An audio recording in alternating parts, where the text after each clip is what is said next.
معیشت کو سدھارنے کے لیے. تو میں سمجھتا ہوں کہ الیکشن کے بعد بالکل صحیح فرمایا ہماری بہن نے کہ الیکشن کے بعد جب بھی ضرورت پڑے گی سارے ایک ساتھ بیٹھیں گے اور میں سمجھتا ہوں صدر زرداری ان کو لیڈ کریں گے.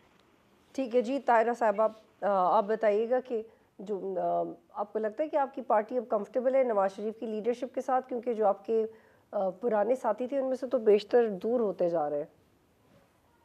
کون سا دور ہوئے؟ ہمارے پاس تو لوگوں سے دور ہوئے ہوئے واپس آ رہے ہیں، ہمارا تو کوئی دور نہیں ہوا. اور محمد نواز شریف صاحب جیسا میرے بھائی نے کہا کون واپس آیا؟ صاحب لیڈ طاہرہ کریں گے. اورنگزیب صاحب واپس کون آیا؟ نہیں، میں یہ کہوں گی کہ نواز شریف صاحب لیڈ کریں گے اس الیکشن کیمپین کو بھی، الیکشن کے بعد اس ملک کو بھی، اور پاکستان کی معاشی سیاسی صورتحال کو بھی، اور پاکستان کی بہتری کے لیے، ملک کی بے روزگاری کے لیے خاتمے کے لیے، مہنگائی کے خاتمے کے لیے، اور اس ملک کو معاشی خوشحالی دینے کے لیے نواز شریف ناگزیر ہے. آپ کے جوائن کرنے سے پہلے بھی ڈسکشن ہو رہی تھی کہ آصف علی زرداری نے کہا تھا کہ باری تو ہماری تھی، ہم نے ان کو چانس دیا، باری اب ہماری تھی. آپ ان کی اس بات پہ کیسے رسپونڈ کریں گے؟ میں ایسے رسپونڈ کروں گی کہ 16 ماہ کی باری نہیں ہوتی.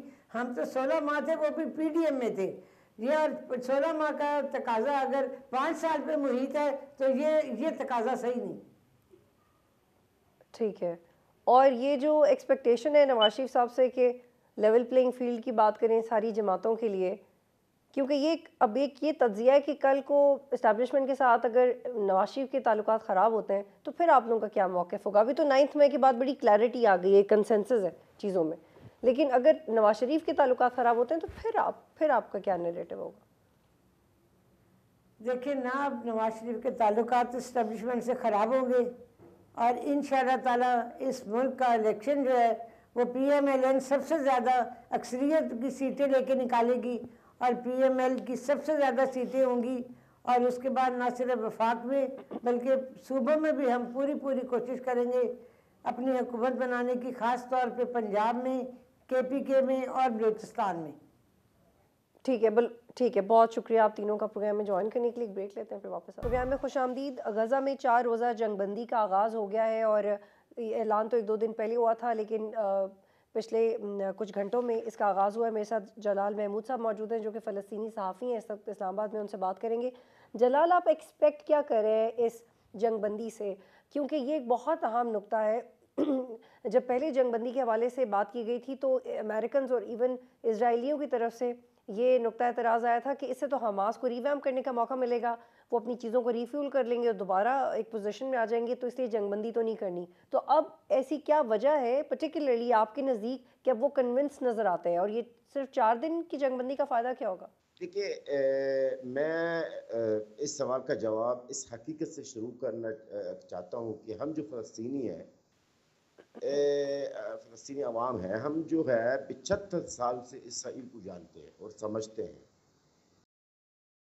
اور ہمیں اسرائیل اور ان کی وعدوں اور ان کی معاہدوں پر بھروسہ نہیں ہے. لیکن میرے خیال میں اسرائیل اس معاہدہ پر عمل درآمد پر پابندی کر سکتا ہے اور جنگ بندی میں توسیع کرنا میں بھی آمادہ ہو جائے گا. لیکن سوال، کیا اسرائیل نے جو جنگ بندی کا معاہدہ انہوں نے کیا ہے، ہمارے ساتھ ہے، فلسطینی کے ساتھ ہے، حماس کے ساتھ ہے، کیا یہ واقعی اس کے پیچھے کچھ اور بھی باتیں ہیں؟ یہ آنے والے دنوں میں پتہ چل جائے گا. جی ٹھیک ہے. جلال صاحب، کچھ دن پہلے میرے ساتھ مشتاق احمد صاحب موجود تھے، سینیٹر جماعت اسلامی کے. وہ غزہ کے امدادی سامان کو لے کے گئے بھی تھے وہاں پہ. انہوں نے ہمیں بتایا کہ اسرائیلیوں کی اجازت اور اپروول کے بغیر امدادی سامان بھی وہاں پہ نہیں پہنچ سکتا، لیکن اس جنگ بندی کے بعد تقریباً روزانہ کے 200 ٹرکس امداد کے فلسطین میں جائیں گے، لیکن اسرائیلیوں کی پرمیشن سے. اور انہوں نے، جو کہ بڑا ایکٹیولی وہاں پہ کام کر کے ہیں، انہوں نے یہ اعتراضات اٹھائے ہیں کہ پاکستان کو زیادہ ڈپلومیٹکلی ایکٹیو ہونے کی ضرورت ہے، اور ہم ایئر لفٹ کیوں نہیں کر سکتے جن کو بھی کر سکتے ہیں. ان دونوں پہ آپ کا کیا ایکسپیرینس ہے؟ کیا یہ ہو سکتا ہے؟ Is it possible? Is Pakistan not diplomatically active enough over this issue?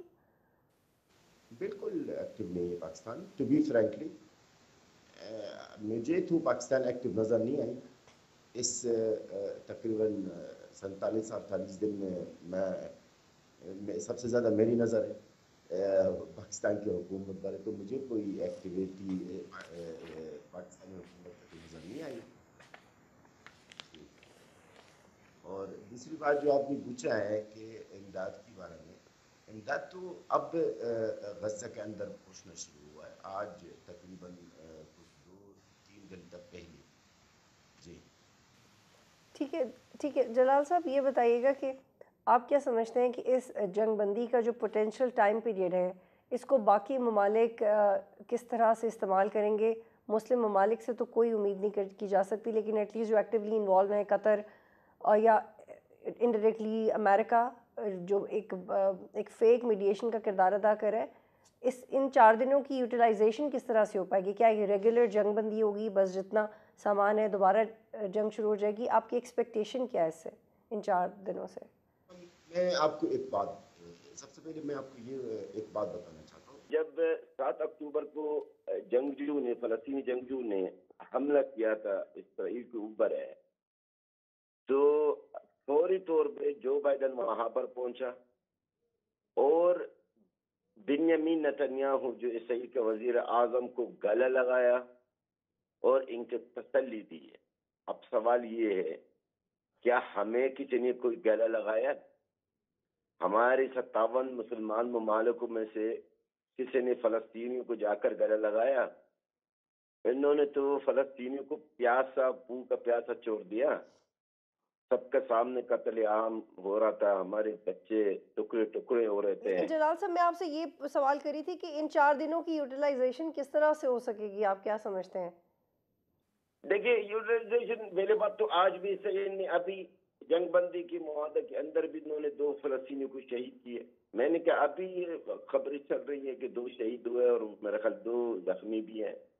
باقی رہا سوال یوٹیلائزیشن، دیکھیے قطر کوشش کرتا رہے گا کہ یہ جنگ بندی مکمل طور پہ ہو جائے، لیکن میرے خیال میں تھوڑا سا مشکل ہوگا، کیونکہ ابھی بھی اگر آپ دیکھ لیں تو امریکہ اور اسرائیل کے مابین اس بات بھی اختلاف ہے. امریکہ نے اسرائیل کو باقاعدہ ایک پیغام بھیجا ہے آج سے 3 دن پہلے کہ یہ جنگ جاری رکھنے میں اسرائیل کو نقصان کا سامنا کرنا پڑے گا، کیونکہ یہ جو قتل عام ہو رہی ہے اس میں اسرائیل کا امیج خراب ہو رہا ہے، ڈیمیج ہو رہا ہے. تو ابھی جو ہمیں نظر آ رہا ہے وہ یہی ہے کہ جو امریکہ کے اور اسرائیل کی مابین جو نا اتفاقی ہے اس بات پہ، یہ تھوڑا سا رکاوٹ بن سکتا ہے. لیکن یہ کیسی نا اتفاقی ہے کہ ایک طرف آپ میزائلز بھیج رہے ہیں، دوسری طرف آپ کنونس کر رہے ہیں آپ کا سوشل امیج خراب ہو رہا ہے؟ نہیں، اس کے ابھی جو بات دیکھیے، اس وقت امریکہ میں بھی امریکہ کے اندر بھی ایک، یہ آپ سمجھے 2 گروپس بن چکے ہیں. اب امریکہ کے اندر کچھ ابھی آوازیں اٹھنی شروع ہوئی ہیں. انہوں نے جو قتل عام دیکھی ہیں فلسطینیوں کے، تو وہاں پہ بھی احتجاج ہے، وہاں پر بھی ان کے پولیٹیشنز کی بھی اعتراضات شروع ہوئی ہے. تو دیکھیے، نا اتفاقی نا اتفاقی کا مراد یہ ہے کہ امریکہ یہ چاہ رہا ہے کہ مزید جنگ بندی رہے، یعنی مزید ایکسٹینڈ ہو جائے، جس پہ وہ اسرائیل آمادہ نہیں ہے. اسرائیل کہتے ہیں کہ بس 4 دن ختم ہو جائیں گے تو ہم دوبارہ جنگ شروع کریں گے. امریکہ اس بات بھی ایگری نہیں ہے. امریکہ کہہ رہے کہ نہیں، جتنا زیادہ ٹائم ملے گا اتنا ہماری جو قیدی ہیں وہ رہائی ہوں گے. اور اسرائیل کا، لیکن جلال صاحب ایک اس پہ بھی بات کیجیے گا کہ جب یہ حماس نے حملہ کیا تو اس کی لیڈرشپ نے کہا کہ ہم تو چاروں طرف جائیں گے، اب یہ رکنے والا نہیں ہے سلسلہ. تو کیا ان کی اسٹریٹجی بھی چینج ہو جائے گی اور ان کا بہت نقصان ہوا اس کے بعد وہ اپنی اسٹریٹجی چینج کر دیں گے؟ کیونکہ انہوں نے اس تھاٹ کے ساتھ تو یہ انیشیٹ نہیں کیا تھا کہ ختم کریں. میں آپ کی سوال سمجھے نہیں، آپ نے کیا فرمایا؟ میں یہ کہہ رہی ہوں کہ کیا حماس بھی اپنی پالیسی کو ریوزٹ کرے گا حملہ کرنے والی کو اگر جنگ بندی میں توسیع ہوتی ہے؟ کیونکہ وہ تو بڑے ڈٹرمنٹ تھے کہ جنگ جاری رہے گی جب تک ہم آزاد نہیں ہو جاتے. تو انہوں نے اسٹیٹمنٹس دی تھیں، بڑی اسٹیٹمنٹس دی تھیں. کیا وہ بھی اپنی پالیسی چینج کریں گے اس بات کو لے کے؟ نہیں دیکھیے، حماس کا تو یہ جنگ کرنے کے لیے کل بھی آج بھی ان کا ایک ہی بیان ہے، ایک ہی ارادہ ہے کہ اگر اسرائیل جنگ کریں گے تو ہم بھی کریں گے، اگر وہ جنگ کے لیے آ رہے ہیں تو ہم بالکل تیار ہیں۔ اور ہم ویسے ہی اگر دیکھا جائے تو یہ جو حماس ہے، یہ جو جنگجو ہے، یہ انہوں نے شروع سے عزم کیے ہیں، ایک انہوں نے کہ ہمارا جنگ اسرائیل کے ساتھ اس دن تک رہے گا جب تک ہمارا ملک آزاد نہیں ہوتا۔ تو محترمہ میں آپ کو بتا دوں کہ میں نے وہی بات کی ہے کہ جب تک فلسطینیوں کو اپنا آزاد ریاست نہیں ہوگی، جب تک فلسطینیوں کو اپنا حق نہیں ملے گا تو ٹھیک ہے، بہت حماس شکریہ نہیں جلال ہوگی۔ محمود صاحب، آپ پروگرام میں جوائن کر رہے تھے۔ لیکن کیا اس جنگ بندی کے بعد ہمیں دیکھیں گے کہ دونوں پاورز اپنی پالیسی کو ری وزٹ کریں گے یا نہیں، اور کیا یہ واقعی 2 اسٹیٹ سولوشن یا فلسطین کی آزادی یا کسی بھی تیسرے آپشن جو امریکہ کہتا ہے کہ ایک اتھارٹی بنا دی جائے اور غزہ اور اسرائیل کو اس کے تحت چلایا جائے، کیا ایسا ہو پائے گا یا نہیں؟ دعا یہی کی جا سکتی ہے کہ جو دنیا کی پوٹینشیل طاقتیں ہیں وہ اس کو سارٹ آؤٹ کریں، لیکن بدقسمتی سے نظر نہیں آ رہا۔ پروگرام دیکھنے کا شکریہ، اللہ حافظ۔